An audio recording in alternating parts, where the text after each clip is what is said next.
The flag on the porch was tattered, its stars bleeding into the stripes, as if it, too, had fought its own war. Daniel hesitated, his hand trembling on the doorknob, knowing the house no longer sang his name. Inside, Clara knelt by the hearth, poking at embers that refused to catch. Her eyes met his, brief, sharp, like a blade slipping through ribs. With the paint peeled like curled petals, and the flag hung half-heartedly in the late wind. Daniel stepped off, boots hitting dust with a weight that wasn't just his own. 6 years gone. 6 years of border patrol, dirt air, ration water, and nights so quiet you could hear yourself aging. But here, in the small town of Brantford, Virginia, maple trees arched over the sidewalk like elders bending forward to whisper. Mailboxes stood in crooked rows, some dented, some proud. A ceramic duck still stood in front of the Wilsons' lawn.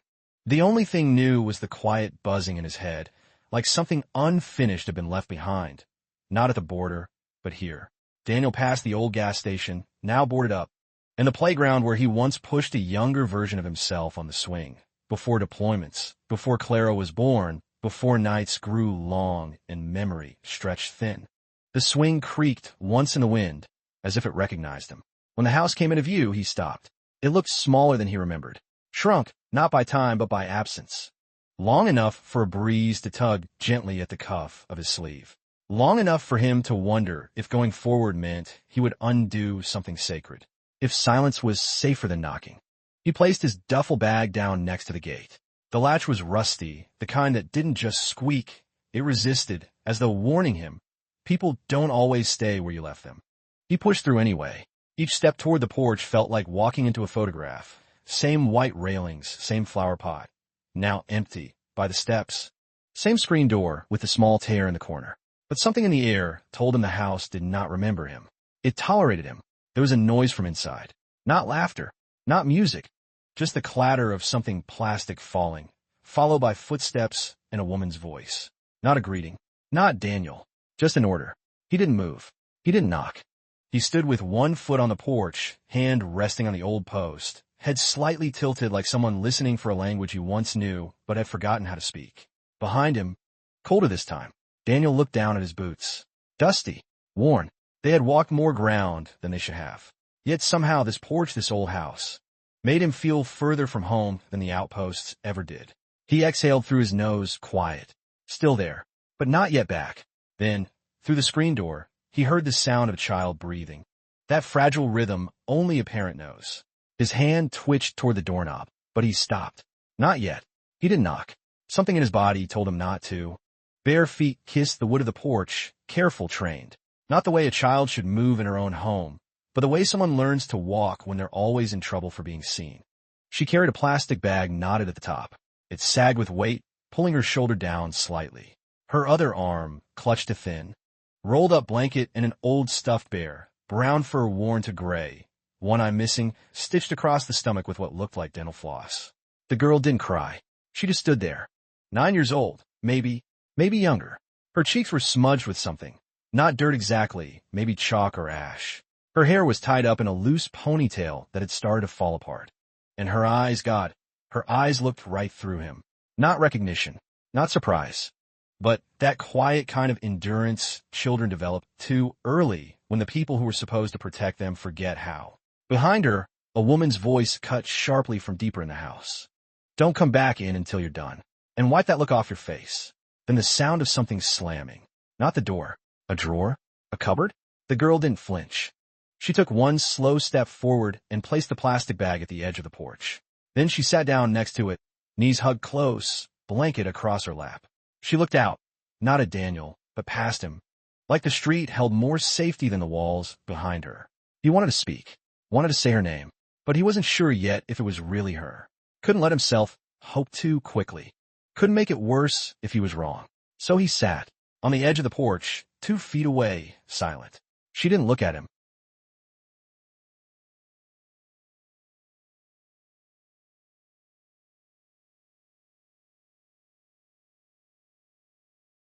Daniel nodded, barely, then guided Clara forward. She didn't let go of his hand. Not until they reached the worn rug in the middle of the room.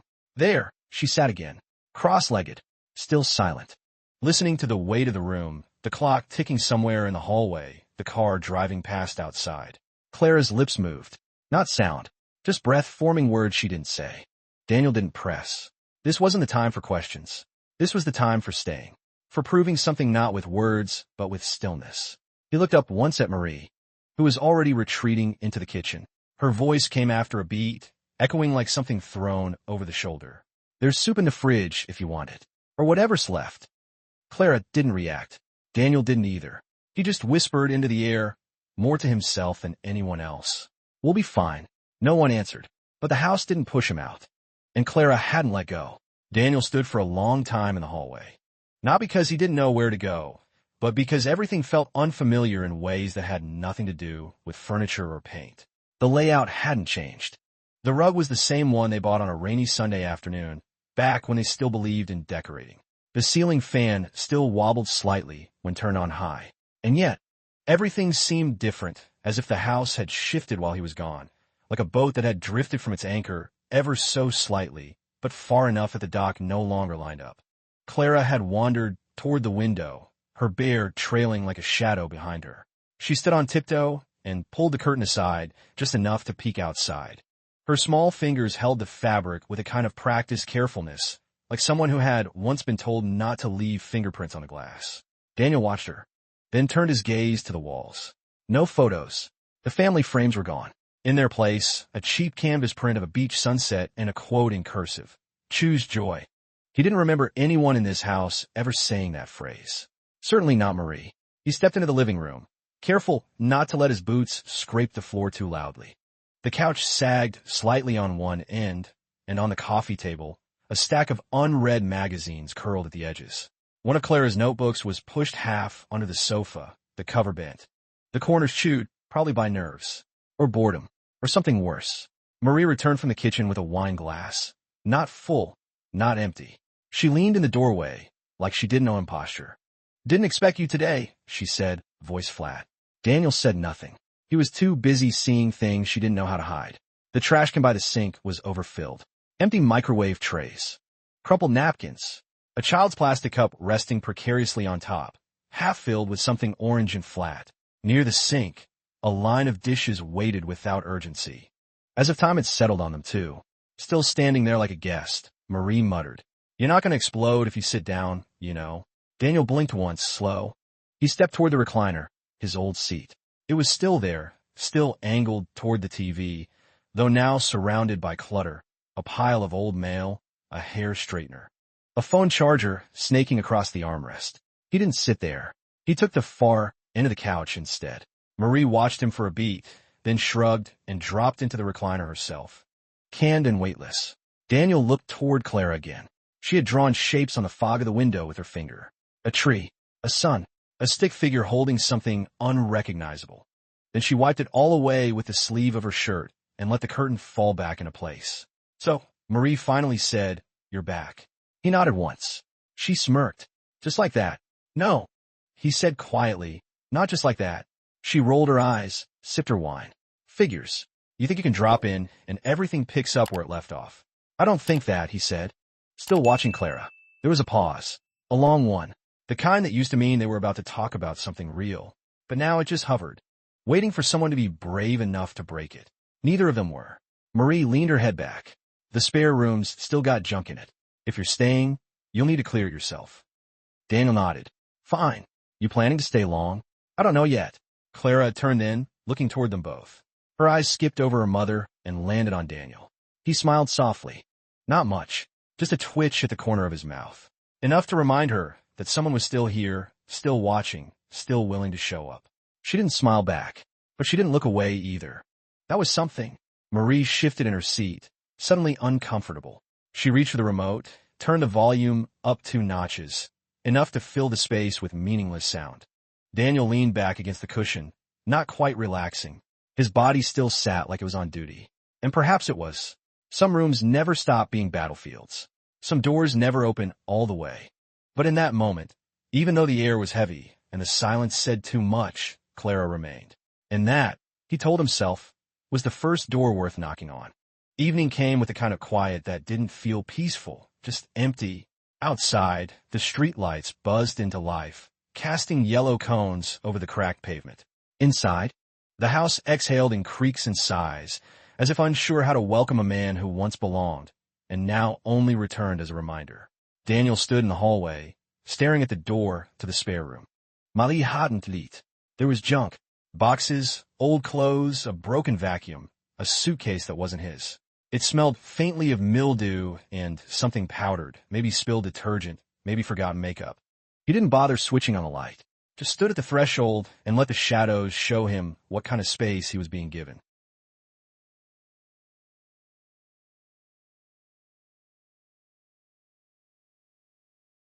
Behind him, Clara moved like a ghost down the hallway, sockless feet brushing the wood.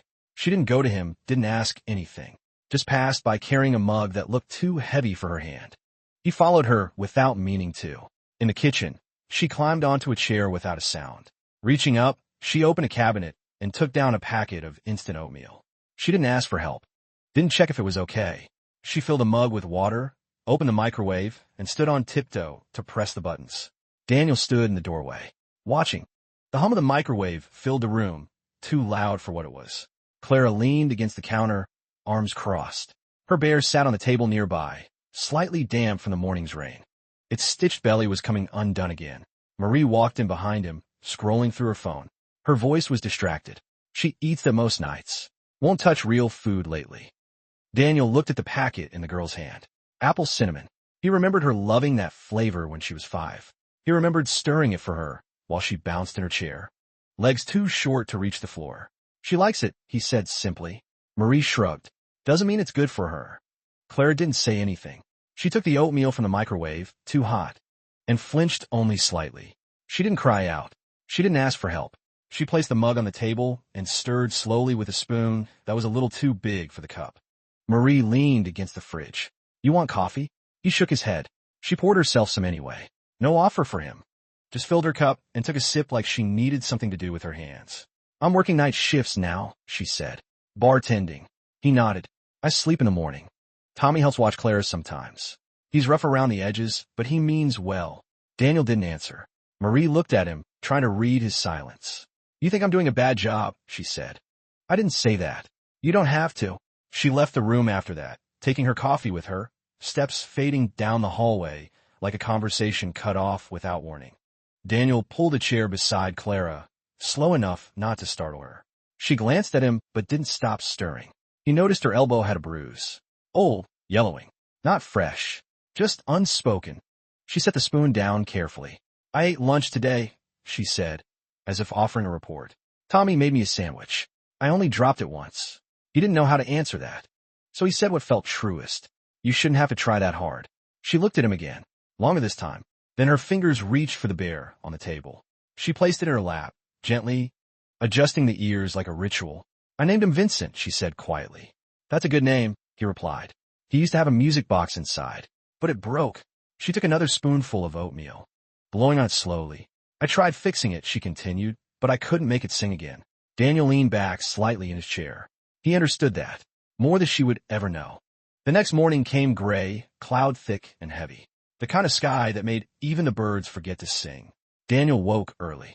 Habit, mostly. Years of sleeping in tents, barracks, on cold ground or too thin mattresses made it impossible to stay in bed past dawn. But today, he hadn't really slept. The cot he'd cleared in the spare room groaned under every shift. The spring pressing into his shoulder blade like a finger reminding him he didn't belong. He stepped out quietly, careful not to wake Clara, and walked the hallway with his hand brushing the wall, counting cracks in the paint the way a man counts scars. In the living room, the curtain was drawn just enough to let in a dull light. His eyes fell on the shelf by the corner. Not high, just enough to be out of Clara's reach. There was a small plastic box, the kind that once held cookies or tacks. It was covered in faded cartoon stickers, edges peeling. Daniel pulled it down carefully and opened the lid. Inside, stubby colored pencils, most broken in half, tips snapped, some chewed at the ends. No sharpene, no irase, just fragments of color. Beneath them, folded paper. He lifted one. A child's drawing. 3 stick figures. A tall one in a hat. A small one with curly hair. A third figure floating between them like a question mark. All holding hands under a blue sun. Another picture. A house. Red-roofed, crooked chimney. A swing set. Another. a girl on a porch alone, beside a suitcase. Each drawing was quiet, uneven, smudged. He stared for a long time, not at the art, at the wear, the creases, the fingerprints. He set the drawings aside. Underneath, tucked into the corner, was a blue ink pen with no cap. Dry. It had leaked, leaving a stain on the bottom of the box like something that had tried to say too much and been left too long. Daniel put the box back, slowly, as if not to disturb the ghosts living inside it. From the hallway came the soft scrape of feet. Clara appeared in the doorway, hair unbrushed, holding her bear by one arm. She saw the box in his hand and didn't move. Her face didn't twist, didn't panic. She just stood there, waiting. "I wasn't going through your things," he said gently. She blinked. "It's okay. I don't think they're mine anymore." He tilted his head. "What do you mean?" She looked down. "They used to be in my room. But one time I left them on the table, and Mom stepped on one and said I didn't know how to clean up after myself. So I put them there. Tommy told me to throw them out, but I just didn't." Daniel looked again at the box. They weren't art supplies. They were memory fragments. He knelt and handed it to her. Clara took it, but didn't open it. She cradled it with both arms and walked back toward her room without another word. That afternoon, Marie came home with grocery bags, mostly microwave meals and wine. She slammed the cupboard shut when the shelf was too full. Daniel stood at the sink, rinsing a single plate. She spoke without turning around. "She's still playing with those old markers?" "Pencils," he said. "She draws stuff all the time, but nothing real, just weird little things." "She's a child," Daniel said. Marie laughed dry. "So was I. Didn't get to float around drawing nonsense." He turned off the faucet. "She's not floating," he said, quiet. Marie turned, lips pressed into a line. "She needs structure. She needs someone to look at her." Marie threw a box of noodles onto the counter harder than necessary. "I've done the best I can." He didn't argue. He'd already seen what best had turned into. Later that evening, Daniel passed by Clara's room again. The door was half open. She sat at the edge of her bed, the box of pencils beside her, her legs swinging gently. She wasn't drawing, just looking out the window. He knocked gently. She turned, startled. "I was thinking," she said. "About what?" She looked down at the box. "About what to draw next. I want to draw something quiet, but I don't know how to draw something that doesn't make noise." Daniel smiled softly. "You already do," he said. She blinked. Every time.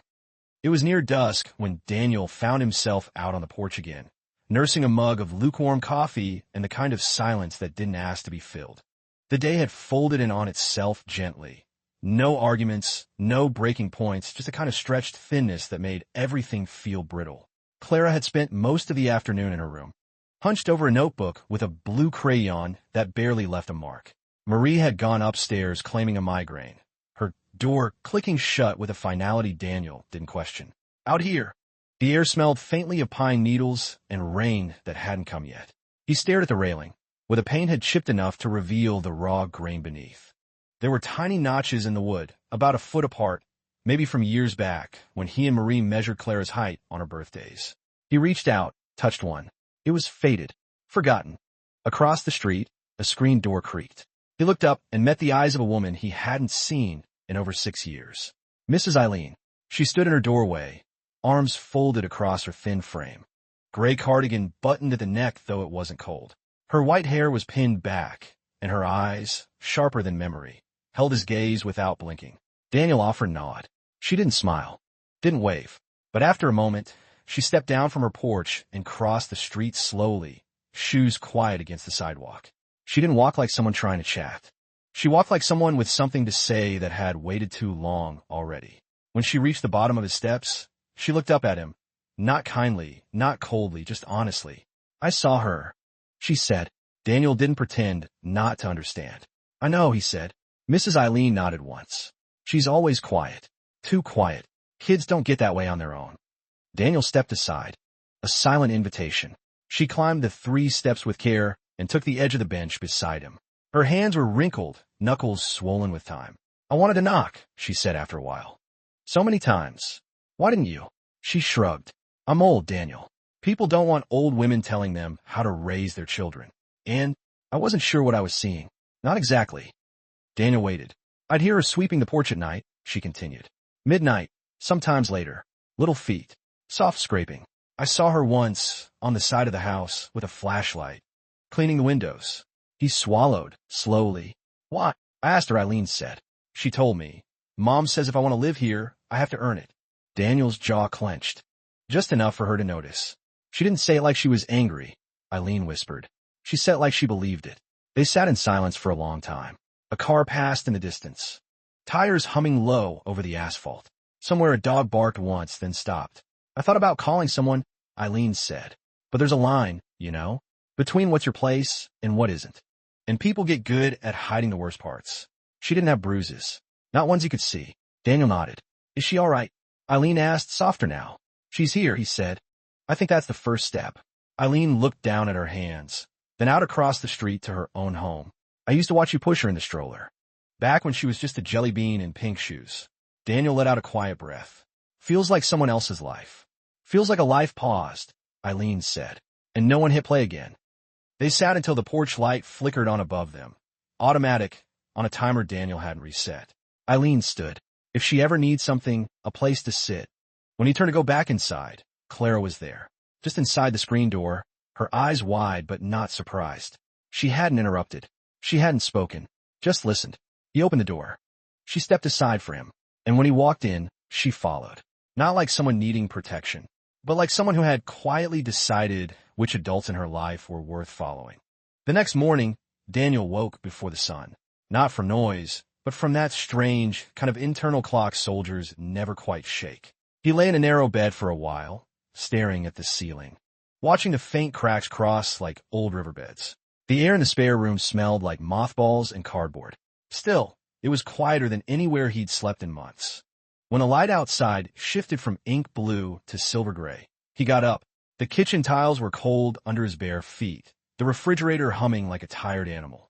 He found eggs, bread that was nearly stale, and half a stick of butter folded in its paper like a secret. He didn't move fast, just steady, quiet, as if not to wake the memory of something. He scrambled the eggs gently, toast in the pan, butter softening just enough to coat. No spices, just food that stayed warm a little longer than it should. He didn't cook often, but this felt familiar, like how you remember tying a necktie after years, not because of muscle memory, but because someone once showed you how and cared enough to watch you get it right. Clara appeared at the kitchen doorway, still in her nightshirt, holding Vincent by one leg. Her hair was messy, one sleeve of her shirt sliding down her shoulder. She didn't speak. Daniel didn't look over right away. He just pointed gently to the table. There's breakfast, he said. She walked to the table with soft, deliberate steps and sat across from where he stood. He placed a plate in front of her and a glass of water beside it. She stared at it for a moment, as if unsure whether it was real. Do you want ketchup? He asked. She shook her head. Then, almost ceremoniously, she picked up the fork and took a bite. She chewed slowly. The eggs must have been a little rubbery, but she didn't say a word. Daniel sat down across from her. His plate identical. They ate in silence, the way people do who are just learning how to sit in the same room again. Midway through the meal, Clara looked up and said, You cook. Sometimes. Daniel dried the dishes while she rinsed, and when she finished, she turned off the faucet without splashing. It wasn't efficient. It was reverent. Later that afternoon, while Marie was out, Daniel went to the store. He came back with 2 bags. Art paper, a small box of new color pencils, a packet of cookies, and a blue hoodie with a Stitch Bear on the sleeve. He didn't wrap any of it, just left it on the edge of the table. Clara found them after a bath. She didn't react. She picked up the box of pencils first, turned it in her hand, set it down carefully, then the hoodie. She held it to her chest, pressing her cheek against the fabric. Daniel didn't watch her long. He returned to the kitchen to finish wiping the counter. A few minutes later, she entered the room wearing the hoodie. It was a little loose on her, the sleeves too long, but she didn't pull them up. She let them hang like they belonged there. Thank you, she said. He turned. You're welcome. That evening, they sat on the back steps. The wind was light, the clouds low, the kind of air that hinted at rain but never delivered. Clara held her drawing pad on her knees, sketching quietly. Vincent was at her side. Daniel didn't ask what she was drawing. After a while, she showed him. It was a porch. 2 people sat on it. I didn't know what color your eyes were, so I just made them gray. That's close, he said. She smiled, just a little, then leaned her head on his shoulder. It lasted only a moment, but it stayed with him longer than most memories ever did. The light was strange that evening, orange but cold. the kind of light that makes everything look like it's holding its breath. Daniel stood at the edge of the driveway, garbage bags in one hand, the bin creaking open with a tired squeal. It should have been a simple moment, a mundane act, but everything felt weighted lately, like even routine had become symbolic. He dropped the bags in, closed the lid slowly, then paused before heading back inside. Across the street, Mrs. Eileen's porch light flickered on. She didn't come out, but he knew she was there, probably watching, not in judgment, but in quiet awareness. The way old women do when they've seen enough life to recognize the beginning of something ending. Inside, Claire was upstairs. He could hear the low hum of a cartoon playing from the tiny TV in her room, soft giggles woven into static. The sound of childhood trying to survive. Marie was in the kitchen, wine glass in one hand, phone in the other, laughing, just faintly, at something too far away to matter. He leaned against the doorway and watched her for a moment. She didn't notice. Her hair was freshly dyed again, an auburn too bright for the season. Her nails were chipped, wine-stained lips curled in half-interest at whatever message she was reading. He comes around sometimes. Helps with the yard. Claire's got a soft spot for him. Daniel didn't answer. She looked up, studied him. You think this is the time for an interrogation? No, he said. It's not. Another pause. You're back now, she said. You get to have an opinion again. I don't need one, he replied. That made her frown. He stepped into the kitchen, placed his keys gently on the counter. They slid a little, metal on laminate, and stopped just at the edge. I'm not angry, he said. Marie laughed under her breath. Shouldn't you be? No. Why not? He looked at her, really looked. Saw the woman who used to wait for his letters, who once painted the nursery yellow before they even knew if it would be a boy or girl. That woman was gone. Or maybe buried. Or maybe she never existed the way he thought. He didn't say any of that. He just shrugged. Because there's nothing I could ask you that I don't already know. Marie stared at him, something behind her eyes faltering for half a second. Then she looked down, placed her wine glass in the sink a little too hard, and turned toward the hallway. Claire's laughter floated down the stairs, soft and spontaneous. It pierced the silence like sunlight through stained glass. Marie froze.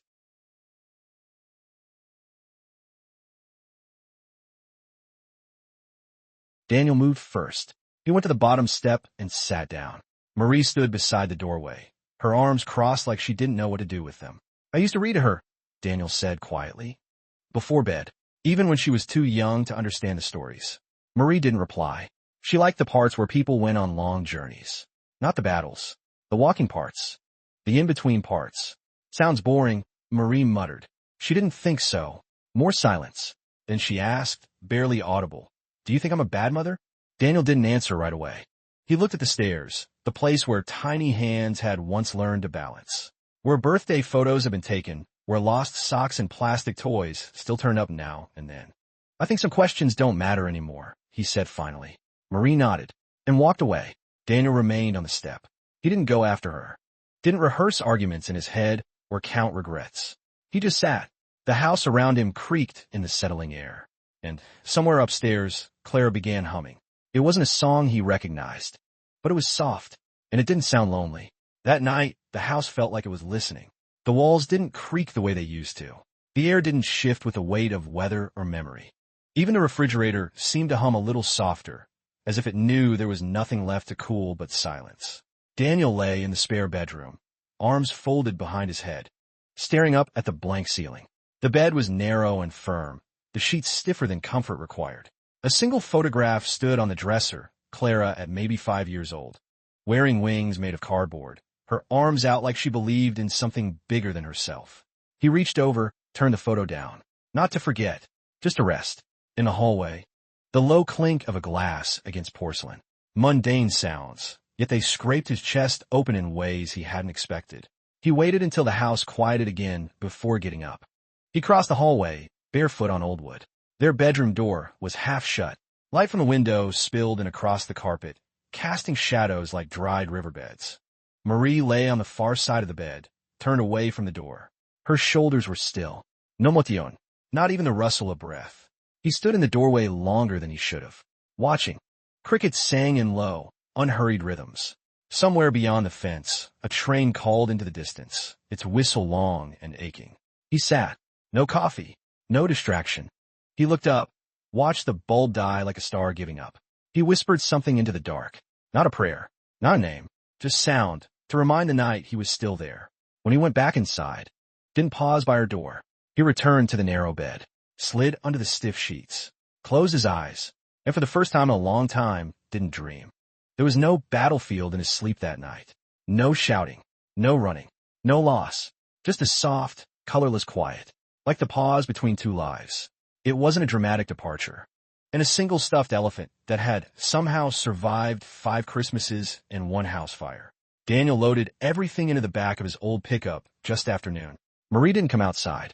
She didn't wave, didn't watch through the window. Inside, the television was on. A game show's applause leaked out through the screen door, sounding more like static than celebration. Clara climbed into the passenger seat, her feet barely reaching the floor mat. She held Vincent tight under one arm and rested her other hand on the edge of the window. Her face wasn't angry. The drive wasn't long, just 26 minutes, but it felt like something closing behind them with each mile. Trees gave way to open fields, old barns leaning into the wind like tired elders. Roads grew quieter, yards larger, mailboxes rusted.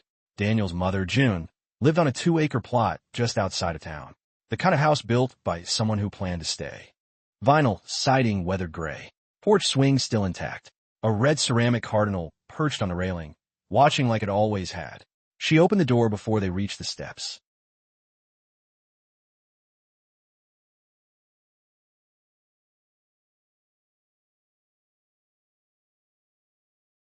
Clara obeyed first. Daniel followed. The house smelled of lemon cleaner and something faintly floral. Not perfume, more like old linen that had been aired out in sunlight. Instead, she walked to the stove, stirred something in a small pot. Chicken and rice, maybe. The kind of food that didn't ask questions. Daniel took the seat by the window. The chair creaked beneath him. Outside, the backyard had gone wild with marigolds and dandelions. A pair of birds fought gently over space on the fence. A wind chime moved faintly, though no wind had come. The sound was soft, almost a memory. "You can take the guest room," June said, still stirring. "Sheets are fresh. Bathroom's got towels." The grief she'd kept in her chest since his first deployment, the quiet way she'd waited for this moment. Him, not just visiting, but needing her again. She didn't cry, didn't ask what happened, didn't ask why Clara came along, and Marie didn't. Daniel stood and opened the window a little wider. Warm air drifted in. Somewhere a dog barked 3 times. Then silence again. Later, he helped Clara unpack. Her room was smaller than the one at home, but the bed was soft, the closet held forgotten board games, and the window looked out onto a wide lawn. She pulled the green curtains aside and said, "It's brighter here." He didn't ask what she meant. She placed Vincent on the pillow and began arranging her colored pencils on the desk. When he reached for the bag of clothes, she stopped him. "I can do it." So he sat down on the edge of the bed and watched her fold T-shirts into perfect rectangles. Not because someone had taught her to, but because she'd learned that order meant safety. He looked at the walls, blank, waiting. Then at the corners of the room, where shadows used to linger but didn't anymore. This wasn't home. Not yet. But it wasn't a battlefield either. And that was a start. The morning light didn't ask anything of them. It spilled across the kitchen tiles, warming the floor before anyone stepped on it. June was already at the stove, flipping pancakes one by one with the focus of someone who found comfort in repetition. Clara sat at the table in her school sweatshirt, arms tucked into the sleeves, hair still damp from the shower. She wasn't speaking much lately, but she didn't seem sad, just watching. Every few minutes, her eyes flicked toward the window, as if trying to understand where she was now. Daniel stood at the sink, rinsing a plate that didn't need rinsing. His eyes kept drifting to the window, where the yard looked half alive and half forgotten. The grass had grown long in places. A shovel leaned against the shed like it hadn't moved in years. One of the rose bushes leaned toward the walkway, petals fading to the color of dried blood. "You should trim that corner near the rose bush," June said, not turning from the stove. Daniel nodded. "I'll get to it." He didn't rush. After Clara left for school, June driving. Because Clara still didn't like buses, Daniel stepped onto the porch with a mug of coffee that had cooled too fast. The boards underfoot groaned, a familiar sound. Across the field, a scarecrow leaned sideways like it had given up long ago. He watched a while, not because it moved, but because it didn't. And then he sat, not to think, not even to rest, but simply to be still in a world that, for the first time in years, wasn't asking him to run. He sat down with a lemonade, the kind that came from powder and old habit. Watching his father hammer in a fence post, sweat darkening the collar of his shirt, the lemonade warm by the time they drank it. Nothing remarkable happened that day, and maybe that's why he remembered it. Then he got up and fetched the hammer from the shed. The roof of the porch had started to sag, not dangerously, just enough to throw off the line of things. But fixing it felt like something he could do without thinking too hard. There weren't many things that felt that way lately. He worked all morning, not fast, not efficient, just steady. The nails squealed against old wood. The sun rose quiet and constant. A breeze nudged the wind chimes, but they didn't ring, just clinked once like a thought halfway formed. By noon, his shirt was clinging to him, and the sky had turned a white blue, the color of days that might promise rain but never deliver. June stepped out, holding a sweating glass of lemonade. "Thought you might need this," she said, her voice neutral as always, but with that undertone of care she never admitted aloud. He took it with a nod and leaned against the railing. "You always did like fixing things," she said. "Doesn't mean I'm good at it. That never stopped your father either." She didn't laugh, just smiled a little, tired and fond, and went back inside. He wasn't sure anymore. He'd learned the names of guns before birds. That used to make sense. Now it just made him tired. He drank the lemonade. Too sweet, but cold. He finished it anyway.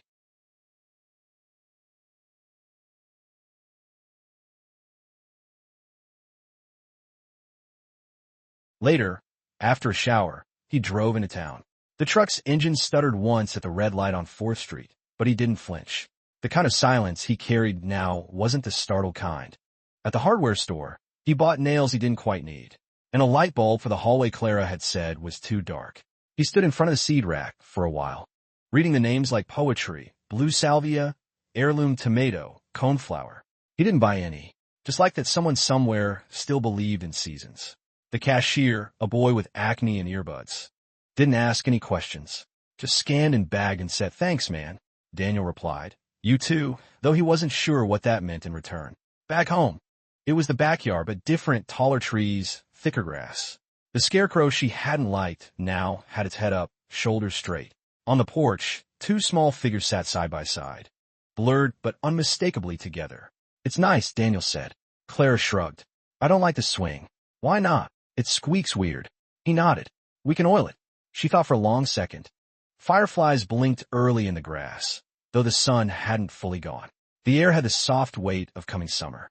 Clara asked, "Do I have to go back?" Daniel turned to her. "To school?" After she'd gone to bed, Daniel stood in the hallway, changing the bulb. It flickered once, then held. The light was softer than he expected, warmer. He didn't mind. He walked past Clara's room, glanced in. Vincent was on the pillow, arms spread. The green curtains lifted slightly with the breeze. He didn't step in, just stood there, one hand resting on the doorframe. Not to fix anything, not to hover, just to mark it down in memory. Some nights, no one cries. And that's enough. The next morning came like breath, quiet, slow, full of small grace. No birds, no wind, no hump on the road. Just light pouring through the window, like it had been waiting all night for permission to enter. Daniel stood by the stove, frying 2 eggs he didn't really want. The pan crackled gently. The sound as domestic as anything he'd known before the war. The coffee was dark, plain, and honest. He sat at the kitchen table, flipping through a newspaper he hadn't bought. His thumb stopped on the obituaries but didn't stay there long. Names meant something now. A half hour passed before Clara appeared, barefoot, her hair still soft from sleep. She didn't say good morning, just sat down across from him. He passed her a plate without comment. And for the first time in months, she ate everything. She didn't speak, just poured cereal. Sat down across from him. Her hair was tangled. She ate slow. Her eyes looked at the table more than at him. "Sleep okay?" he asked. She nodded. He didn't press. After breakfast, she went outside with her sketchbook. Daniel watched through the window for a while, her legs swinging off the porch edge, pencil moving in tight circles like she was tracing something only she could see. The wind lifted the ends of her sweatshirt. She didn't seem to notice. Somewhere behind her, the old swing creaked on its own, not with motion, but with memory. Later, while tidying her room, just to make sure the window was closed before the rain, this set might drizzle. He saw it, then pulled it away like the paper might burn him. The room smelled faintly of marker ink and laundry sheets. Vincent stared from the bed, one ear folded. A small blue sock lay forgotten near the closet. He left the envelope where it was. Back in the kitchen, he told himself he'd imagined it. Outside, Clara drew trees without leaves, birds without wings, shadows of places she might have known only in pieces, porches that sagged, windows that didn't open. That night, as the rain began, she asked if she could leave the window open. For the sound, she said. Daniel hesitated, then nodded. The rain tapped gently on the sill, a rhythm like a mother's hand. It smelled of road dust and lilacs. She fell asleep fast, one arm draped over Vincent, her sketchbook still open beside her. He lingered at the doorway. The letter was gone from the desk now, probably tucked away in her drawer or sketchbook. Maybe she'd throw it out. Maybe she'd keep it forever. Maybe one day she'd find it and not remember writing it all. Daniel went back downstairs, opened the back door, stood there in the frame, not stepping into the rain, just breathing in the smell of wet dirt and pine. The wind pressed against him like something with weight, and he closed his eyes for a moment, letting it. He remembered writing a letter once, back in his first year overseas, to Marie, before Clara, before so many things. He never sent it either. It's a strange thing to write something that only exists because you hope someone might care enough to read it and then to fold it away, to hide it. Drew a map of a forest she said didn't exist, but she wished did. The river on the map was named Maybe. Daniel helped her with her backpack. She hugged him without being asked. That afternoon, when she came home from school, she placed a folded piece of paper on the table next to his coffee mug. Not the letter, just a note. I think I'm going to send it. But not yet. He read it twice, like it hadn't made up its mind yet. And maybe that was okay. Not every choice had to be rushed. Not every letter had to be mailed. Some things could sit for a while. Wait for the right wind. The days passed without headlines.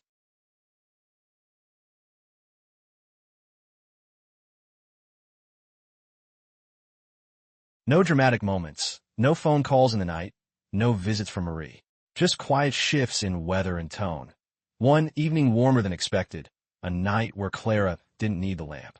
But because the house felt different before anyone else moved.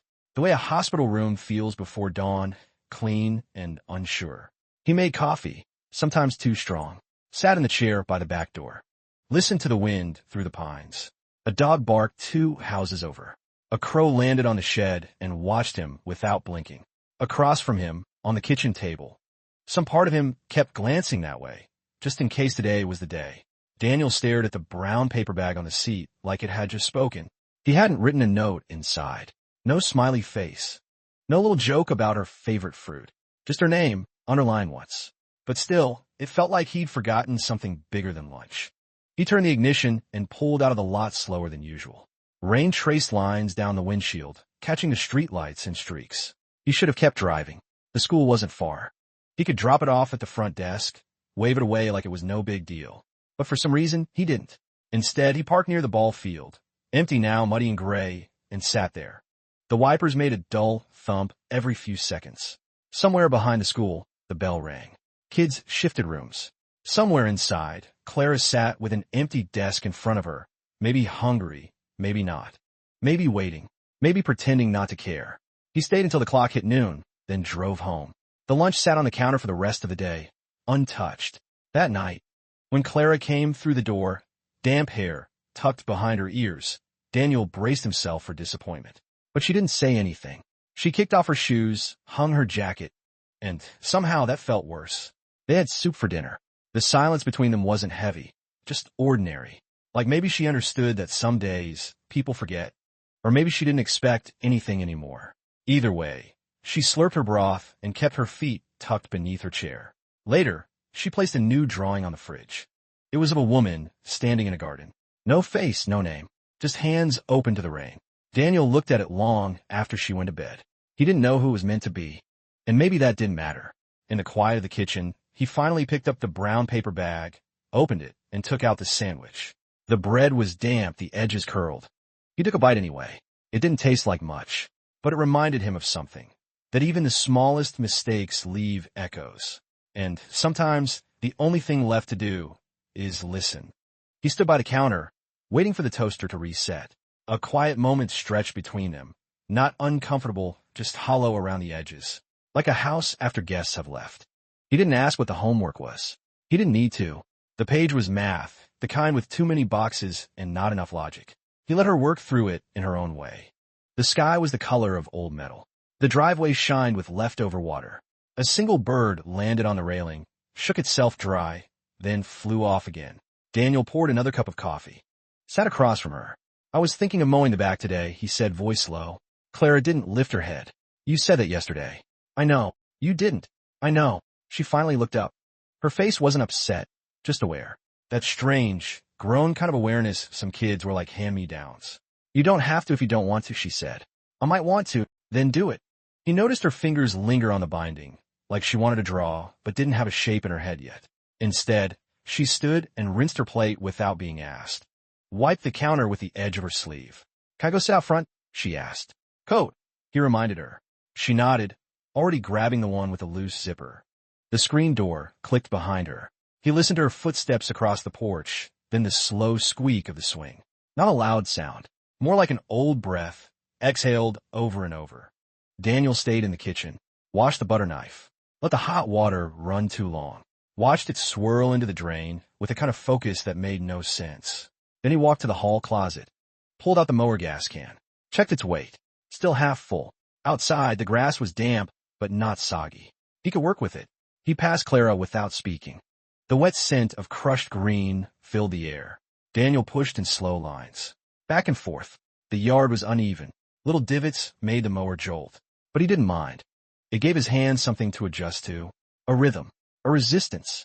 He glanced at the porch once. Clara's still there, legs tucked under her, drawing. Maybe the sky would clear by afternoon. Maybe not. But the grass would be shorter. And, somehow, that felt like something. Daniel cleared his throat. I was thinking of fixing the fence today. Clara didn't respond. After she left for school, Daniel went upstairs, opened the guest closet, looking for the old toolbox. What he found instead was a box of Marie's things, left behind years ago, or maybe just never claimed. He sat on the floor and opened it. A scarf, a paperback novel with her name in the corner, a photo tucked between the pages. Clara as a baby, sleeping on Marie's chest. Both looked exhausted. Content. Daniel stared at it for a long while.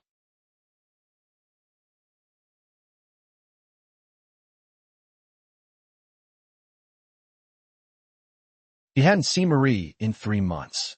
Not since the day she signed the papers with a lawyer present. Not since she said, "It's better this way," without meeting his eyes. He believed her. But that didn't make it easier.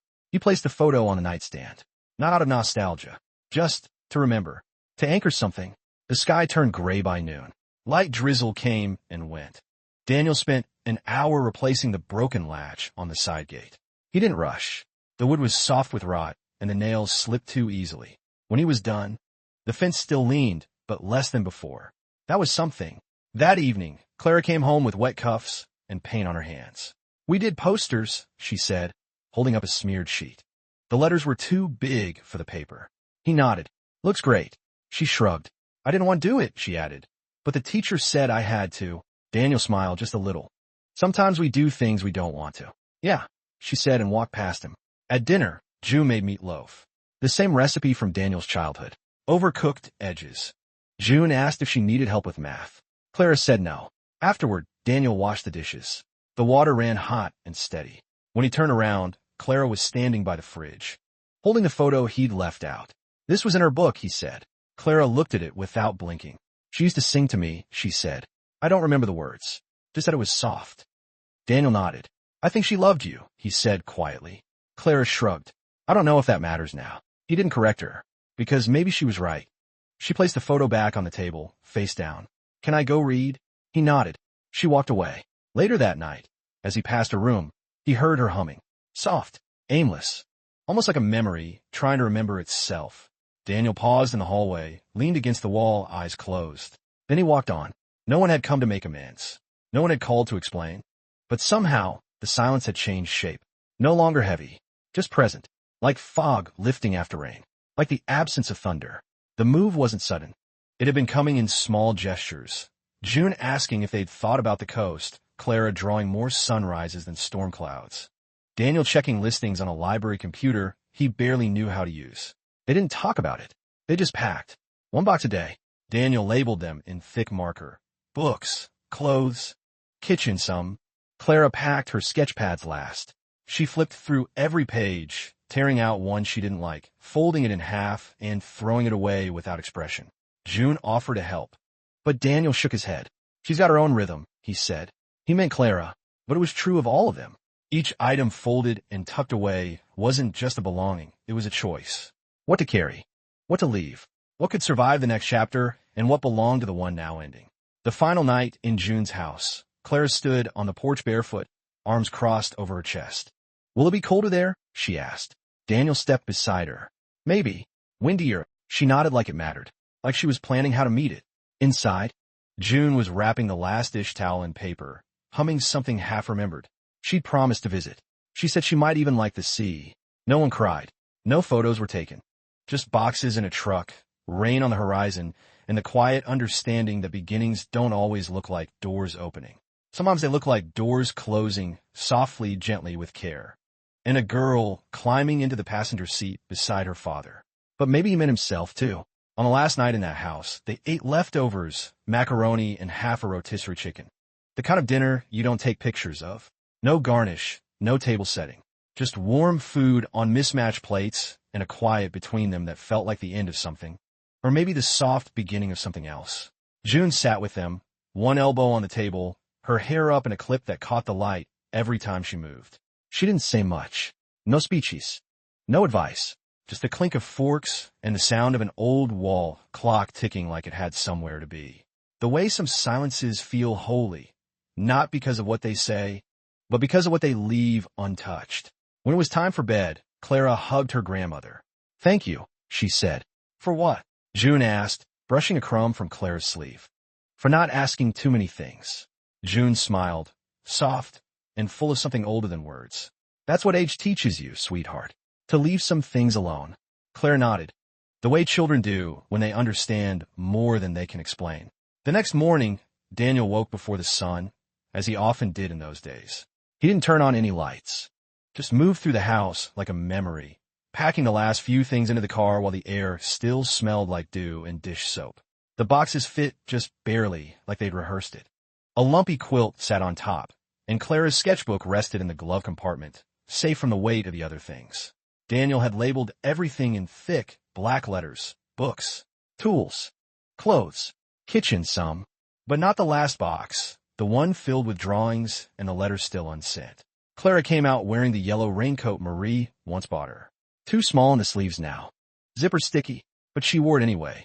She held a thermos of cocoa, knees drawn up in the front seat like she wasn't quite sure how to sit in this new chapter. June stepped out in a robe, carrying a paper bag. Sandwiches, she said, handing it to Daniel. And one cookie. He took it with a quiet nod, looked her in the eyes, just for a second, and that was enough. I'll call, he said. You better. Clara waved once. A small, bird-like motion. Then Daniel turned the key. The engine stuttered, coughed, then caught. The driveway was wet from the night's mist, and as they backed away, the house didn't wave. But the porch light flickered once before going out. They drove slow, windows half-fogged, windshield wipers squeaking against a dry smear. Neither of them spoke until the highway appeared. What's it like there? Clara asked. Daniel hesitated. Haven't been in years, he said. I remember wind. And sand that gets in everything. Do they have a library? Most places do. She looked out the window again, pressing her palm lightly against the glass, as if trying to feel the sky through it. As they passed the edge of town, the school came into view. The flag still hung on the pole, limp in the still morning air. No cars, no sounds, just the hush that follows when something once important has been left behind. Clara didn't say goodbye. Daniel didn't either. There was nothing left to say to sidewalks and parking lots. The car radio was broken, so they rode in silence.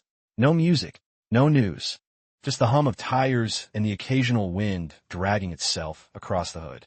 Clara fell asleep somewhere around mile 62, head against the window, lips slightly parted. Her fingers curled around the handle of her thermos, like she was afraid it might disappear. Daniel checked the mirror every 10 minutes. Not for danger, but to make sure she was still breathing. Still there. At a rest stop, he bought 2 sodas and a plastic flower for the dashboard. Why? She asked when she woke. He shrugged. Felt right. She nodded, and they kept going. Around midday, they passed a road sign that said, Haven Cove, 17 miles. Daniel didn't tell her that was the place. He wanted it to feel like discovery, something they both arrive at together. The coast appeared in pieces, salt in the air, gulls floating like crumpled paper, then a stretch of ocean that looked more like memory than water. The sky opened above it like a breath held too long. Clara leaned forward. Is that it? He nodded. She didn't smile, but she didn't frown either. Looks big, she said. It is. Are we staying long? He glanced at her, then back at the road. As long as we need. The house sat on a slow bend in the road, tucked behind dune grass and a rusted mailbox that leaned like it had grown tired of holding names. Its paint was peeling. One shutter hung sideways. But the porch stood solid, and the window facing the ocean was open just enough to let the air in. Daniel parked at the bottom of the gravel path, engine humming a little longer than necessary before he turned the key. Clara stared up at the house. It's smaller than I thought. He looked at it too. Me too. Still, there was something promising in its shape. A porch with room for 2 chairs, a clothesline half sagging in the wind, and 3 windows facing the road, one with a curtain drawn half open, like the house had been watching them come. He didn't say it aloud, but in that moment he hoped, not for a new beginning, just a quiet place to rest. The store was small, lit with yellow bulbs that buzzed overhead like insects. The produce sat under dim mist sprays, giving the lettuce a kind of dignity. There were only 3 aisles, and every week they walked them slow, Daniel with a list folded in his palm, Clara trailing, occasionally grabbing something not written down. She liked the corner near the back, where the freezer hummed, and condensation ran like veins down the glass. There was a rack of used paperbacks near the register. Romance novels, mostly. Their spines bent like they'd been read too quickly. Clara flipped through them sometimes, not to read, just to touch the pages, like she was checking for a heartbeat. Daniel paid in cash. Always cash. He didn't like the sound the car machine made, or maybe he didn't like how fast everything became when people paid with a beep. Cash slowed things down, the way he liked it now. After shopping, they drove the long road home, the sea always just behind the dunes. Clara sometimes asked to stop, and they would. She'd walk ahead, sneakers half filled with sand. Kneel to draw circles with a stick she found. Not pictures, just circles, one inside another, like a tide, trying to explain itself. Daniel waited. He never told her when it was time to go. She always came back on her own. The fridge back home was old, but reliable. It hummed like the one in June's kitchen, and sometimes that hum made Daniel stop and listen, just to remind himself where he was. Clara took to reading in the bathtub, not bathing, just reading. She said it was quieter in there. The walls held sound better. She'd bring a pillow and 2 books, sometimes 3. When Daniel knocked, she always answered, still alive. Nights came early by the coast. Shadows stretched across the living room before 6. They didn't always turn the lights on. Sometimes it was enough to sit in that blue-gray dusk, sipping tea, listening to the wind wrestle the siding. Daniel didn't have many words left at the end of the day. Clara didn't need them. She'd sketch in her lap, loose lines and soft smudges. Not people, not houses, mostly the sky, not as it was, but as it might be if someone had forgotten to finish it. One evening, he found her asleep on the floor, her hand still holding the pencil, the page half filled, a single curl of graphite across her cheek like a mark she'd earned in sleep. He covered her with a light blanket they kept on the couch, turned the kettle off before it whistled. The next morning, she asked if she could paint the back porch. Why, he asked. It looks like it's waiting. For what? I don't know. A color. He bought the paint 2 towns over. Blue. Not ocean blue, but something between cornflower and the sky before sunrise. Clara picked it. She said it looked like a secret no one had told yet. They painted slowly. She did most of the edges, her tongue pressed to her lip in concentration. Daniel did the rails. The old wood soaked it up like memory. When they were done, Clara stepped back. It looks like someone lives here now. Daniel nodded. We do. She didn't say anything more. But later, he found one of her sketches taped to the fridge, a drawing of the porch, fresh painted, with 2 cups on the railing and a cat that didn't exist sitting at the step. He didn't take it down. The days folded into one another like laundry. There were phone calls sometimes, June checking in, a message from the school asking about enrollment. Marie didn't call. Clara never asked. One morning, Daniel caught her standing in the hallway, holding the letter, the one she'd written months ago. She didn't say anything. He didn't ask. She tore it in half, then in half again, and threw it into the bin. I feel better, she said. He believed her. That night, the wind picked up. Not a storm, just enough to make the porch boards groan and the windows sigh. Daniel stood outside, hands in pockets, watching the dark. Behind him, Clara played a record they'd found in the attic. Some old folk song that crackled more than it sang. But it was music, and for now it was enough. They didn't laugh much, but some evenings a smile would pass between them, quick, fragile, the kind that doesn't ask to stay. Like when Clara burned her toast and tried to blame the toaster for having a mean setting, or when Daniel accidentally knocked over a vase no one liked anyway. They weren't trying to be happy, just trying not to be heavy all the time. That, in itself, was a kind of peace. Daniel spent a few afternoons fixing the back steps. The wood had warped, pulling away from the nails. He worked slowly, not because it was hard, but because it gave his hands something honest to do. Clara sat nearby, sometimes reading, sometimes just watching the sea blink behind him. "You could have been a carpenter," she said once. Daniel didn't answer right away, just kept hammering until the board stayed put. "I wasn't good at measuring," he said finally. Clara didn't press. She rarely did. She was learning how to sit with things.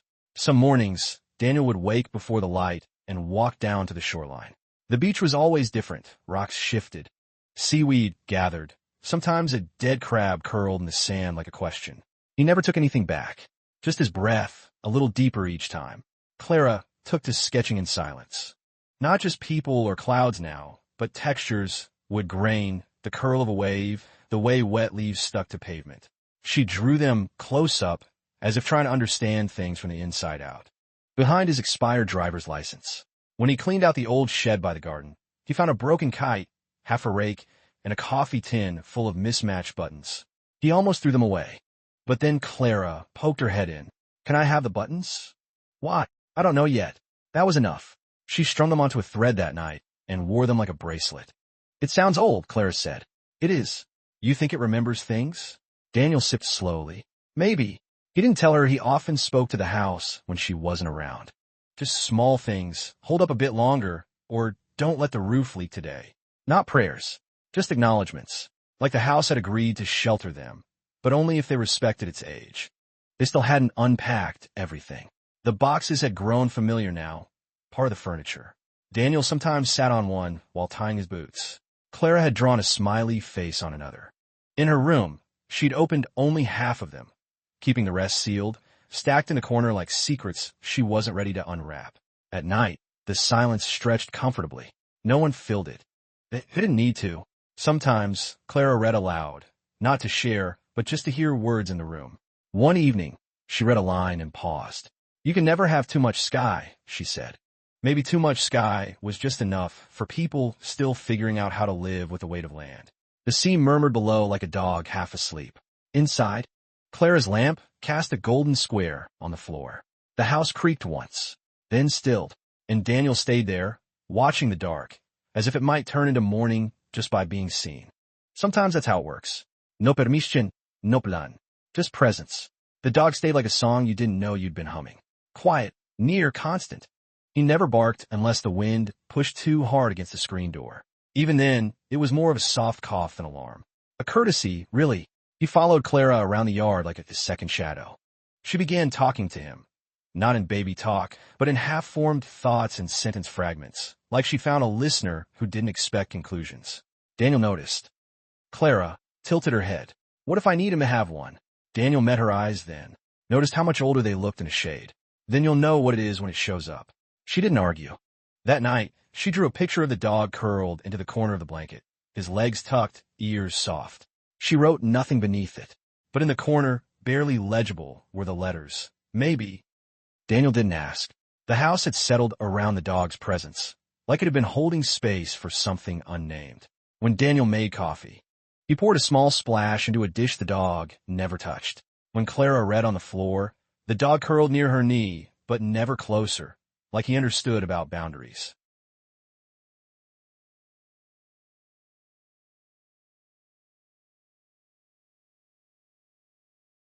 On Thursday, they walked the beach together, Daniel, Clara, and the dog.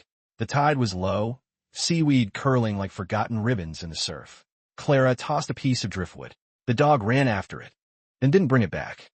Just lay beside it in the sand, watching the sea. Clara didn't mind. "That's okay," she said.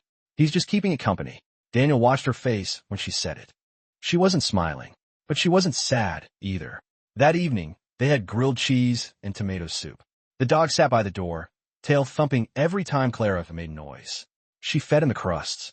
One by one, they watched a storm come in from the west.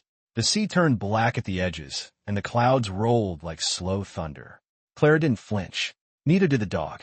Daniel stood in the doorway and watched them, her hand resting lightly on the dog's back, the kind of contact that didn't ask for anything in return.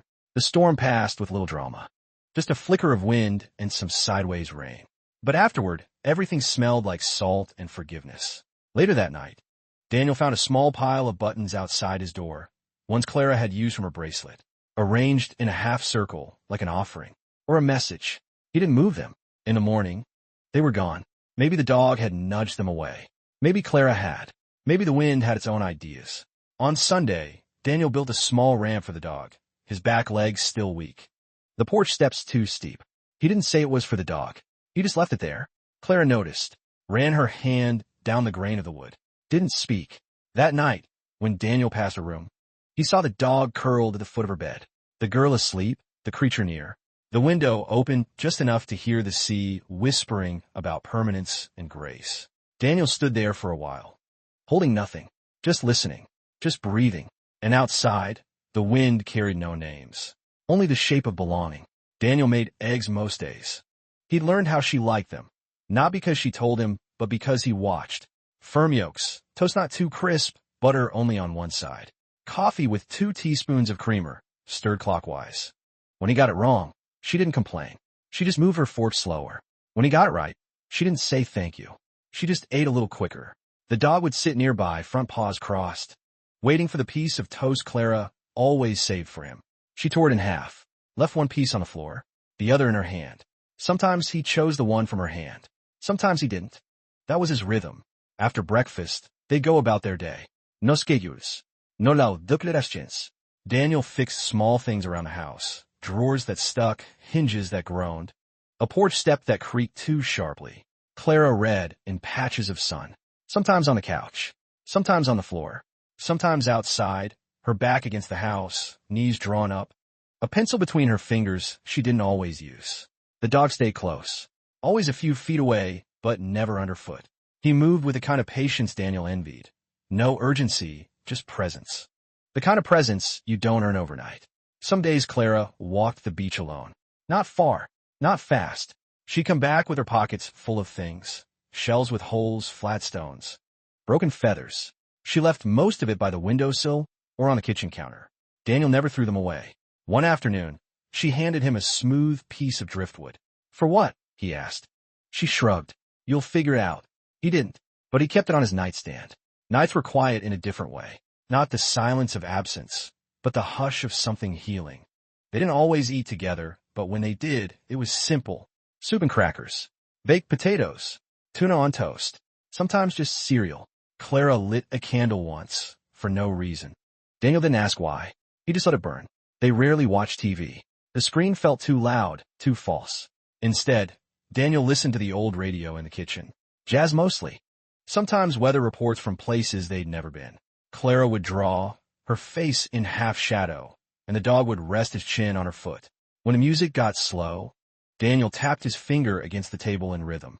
Once, Clara joined him, drumming her spoon lightly on the rim of her bowl. They didn't look at each other, but the sound stayed for a while. On Saturdays, Daniel drove into town for groceries. Clara came sometimes. Not always. When she stayed, the dog stayed too. Daniel didn't mind. The grocery store was run by a woman named Sharon. She never asked too many questions. Just rang things up and offered double paper bags when the handles looked thin. Daniel appreciated that. One Saturday, he bought a small carton of strawberries. Out of season. Too expensive. But Clara had glanced at them once, and he remembered. Back home, he left them on the counter without saying anything. She saw them, said nothing. But that evening, it wasn't from anyone Daniel recognized. Just a picture of a lighthouse and a few lines scribbled on the back. It's not where you end up. It's where you stop running. No signature. Clara found it first. Are you going to keep it? She asked. Daniel looked at it a long time, then pinned it to the fridge with a magnet shaped like a fish. Yeah, he said. I think I will. I think I like it here, she said, voice barely above the breeze. Daniel didn't answer right away. He looked at the waves, the moonlight on the water, the way her shoulders rested lower than before. I do too, he said finally. The dog lifted his head. then rested it again. None of them moved for a long while. The tide came in. The stars blinked without urgency. And the silence wasn't lonely. Not anymore. She never thanked him, but she ate every bite. That, too, became a language. One afternoon, he caught her standing barefoot on the porch, staring out at the trees, sketchbook held loosely in her hand. Not drawing, just holding. The dog sat beside her, ears tilted, as if he too were waiting for something to move. Daniel fixed a step on the porch that day, not because it needed fixing badly, but because it was something to do with his hands. Clara watched in silence, then went inside and came back with a lemonade. She set it beside him, said nothing, and sat 2 steps down with her back against the post. For a while, the only sound was the steady rhythm of the screwdriver. Then she spoke. "You know that bench on the pier?" He nodded, though he wasn't sure. "It used to say come back soon. Someone carved it in. But now it says, come back when you're ready." Someone scratched out soon. Daniel didn't look up. He just tightened another screw. "That's better," she said softly. That night, they made grilled cheese together. She burned hers. He traded without a word. She noticed but didn't make a fuss. And something loosened in her shoulders, subtle, but there, in that house. Small things began to anchor them. A peace lily on the kitchen table. A receipt from Marie tucked in a drawer. The dog's snore drifting from the hallway. One morning, Daniel watched Clara slice an apple, arrange the pieces in a fan on his plate. No words. But that was the thing about living with grief. You learn to speak in gestures. He brought home a faded red thermos from the thrift store and left it on the counter. The next day, she used it to carry tea to the beach. Some evenings, he sat on the porch and watched her down by the shoreline, walking slow, the dog at her side, a tennis ball in her hand she never threw, just held. Maybe some part of her was learning that not every story needed a climax. Some just needed presence. The world outside their bubble kept turning, sirens in the distance. Letters in the mail Daniel never opened.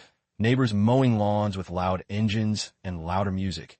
But inside the house, life began to pulse gently. There were still ghosts. He found an old lipstick in the bathroom cabinet once. Coral pink. Marie's favorite. He held it like it might dissolve, then put it back exactly where it was. Clara sometimes paused in front of the mirror too long, as if expecting someone else to appear. They didn't talk about those things. Not because they couldn't, but because silence had earned its place between them. Healing didn't shout. It repeated, feeding the same dog, making the same breakfast, letting your daughter call you dad without flinching. And then, one night, as they sat at the table with mismatched plates and leftover soup, Clara looked up. "Dad!" Daniel didn't answer with words, just looked at her full on. "I want to take an art class." He nodded. "There's one at the rec center. Starts next week." "You should do it," he said, his voice low. Clara looked down, then up again. "I think I'm ready." And maybe that was it. Not a resolution, not a revelation, just a girl with a pencil and a man who'd learned to listen, sharing soup and silence and something like peace. Morning unfurled slowly across the house. There was no dramatic sunrise, just a subtle lightening, as if the darkness had grown tired and backed away inch by inch. Through the thin curtains, a soft gold washed over the kitchen tiles, the worn table, the chipped mug that Daniel always reached for first. He stood barefoot, rubbing the back of his neck, letting the steam from the coffee drift up into his face like a kind of benediction. Murphy was already awake. The dog nosed open Clara's door, gave a low huff, and padded out to sit by the sliding glass door, watching the dew bead and fall from the tall grass beyond the porch. Daniel's breath misted faintly on the window. It was cooler today, the first whisper that autumn might be on its way. He heard Clara's door click softly shut. Her footsteps were lighter than they used to be. Or maybe he was just hearing differently now. She entered the kitchen in her usual silence. Oversized hoodie, hair a little wild, her sketchbook tucked close like something fragile. She didn't say good morning. She didn't have to. Daniel slid the second mug toward her. She took it, sat across from him, and opened her book, not to draw, but just to be near it, to be near him. These mornings had become their ritual. Unwritten, undiscussed, but sacred. She traced the edge of one unfinished page with her finger, then closed it. "Want to drive out to the pier today?" Daniel asked, finally breaking the quiet. Clara nodded. That was all. They packed light. Thermos, a blanket, her pencils, the old paper bag Daniel carried, but rarely read anymore. Murphy jumped into the truck bed like he understood the plan. The drive was quiet. Fields slipped by, fences sagging in places, mailboxes leaning, the occasional tractor left rusting by the edge of a barn. Life still happening, just slower now. The pier wasn't crowded. It rarely was. A few locals fished off the far end, their lines cutting small arcs through the air. Clara went to the bench, the one she'd told him about. The words were still carved into the wood. Come back when you're ready. Someone had etched a small heart beside it since she'd last been there. She sat down, opened her sketchbook, and began to draw. Her pencil moved in slow, thoughtful strokes. Daniel didn't sit yet. He stood at the railing, staring out at the water. The tide was low. A gull hovered in place for a second, then dipped and vanished behind the dunes. Where he did sit, it was beside her, a full arm's length apart, close enough to feel the weight of each other's presence. He flipped open the paperback, eyes skimming without really reading. After a while, Clara leaned against him. Just a little. He didn't move. Just let her be there. Later, back at the house, a letter waited on the table. Clara opened it by the sink. Her eyes moved quickly, then slowly, then stopped. They picked my drawing, she said, almost under her breath. Daniel looked up. For what?